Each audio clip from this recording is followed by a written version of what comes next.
सिंसे अभी एक प्रश्न आ रहा था मन में हम्म। कि अभी तक जितना भी समझा गया है जितने भी ग्रंथों से, तो वहां पे कर्म की बात कही गई है। हम्म। और इस पे कई व्याख्याएं हैं वेस्ट में भी। कर्मा, कार्मिक फल, मतलब बहुत बहुत कुछ रचा गया है, कहा गया है, समझा गया है। हम्म। तो स्मृति विज्ञान सिंसे कर्म से कैसे जुड़ा हुआ है, और स्मृतियां कर्म के कॉन्सेप्ट को आगे कैसे ले जा रही हैं? हाँ, विषय गंभीर है। जी। कर्म की गति गहन है। जी। कर्म का ही फल है, जी। अच्छे का अच्छा, बुरे का बुरा। जी। और यह प्राकृतिक नियम है, इसके विरुद्ध कोई जा नहीं सकता।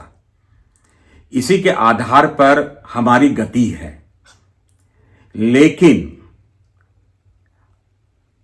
कर्म की गति के आधार पर जो कर्म फल तय होते हैं, प्रकृति के इस सिद्धांत को, इस नियम को नियमबद्ध तरीके से ही तंत्र तोड़ सकता है। और वर्तमान युग में दरबार और पूर्ण गुरु श्री करौली शंकर महादेव यही कार्य करते हैं कि नियम से नियम को तोड़ देते हैं। जहां प्रारब्ध काट दिया जाता है, कर्म फल और कर्म भोग को स्तंभित कर दिया जाता है।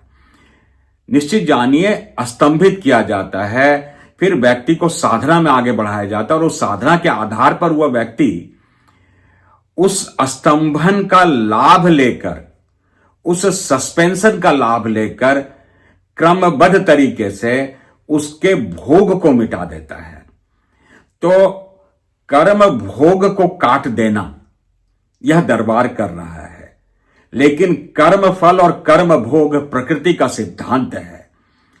और इसी आधार पर यह समझा जाना चाहिए कि जितने भी ग्रंथ में कर्म फल और कर्म की गति के ऊपर जितने भी विश्लेषण किए गए हैं, वो समस्त विश्लेषण सही है, लेकिन वो पूर्ण नहीं है। पूर्णता से पूर्णता को बाहर अगर आने दिया जाए तो पूर्ण शक्ति इसे पूर्णता से समाप्त कर सकती। और प्रतिदिन हम ऐसा होते देखते हैं, जो गुरुदेव करते हैं। इसीलिए तो पूरी पृथ्वी पर एक ही स्थान है जहां पर प्रकृति के इस सिद्धांत को रोक दिया जाता है, प्रकृति के ही नियम के तहत।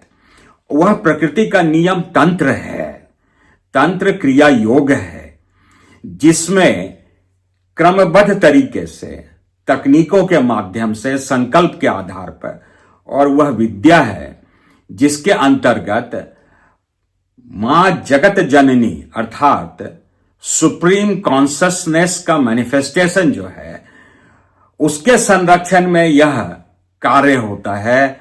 अर्थात मां की देखरेख में यह कार्य होता है और संपूर्णता से होता है। बस इतना सा है। अब अगर इसे पूर्णता से समझना होगा तो व्यक्ति को तो साधना करनी पड़ेगी।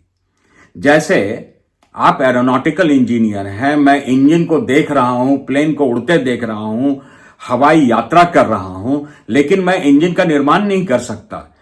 इंजन का निर्माण करने के लिए मुझे विज्ञान के उस पहलू का अध्ययन करना पड़ेगा, गहन अध्ययन करना पड़ेगा, कई वर्ष लगाने पड़ेंगे। और उन तकनीकों को जानने के पश्चात हम उन तकनीकों का प्रयोग करके एरोनॉटिकल इंजीनियर बन जाएंगे और एरोप्लेन बना पाएंगे।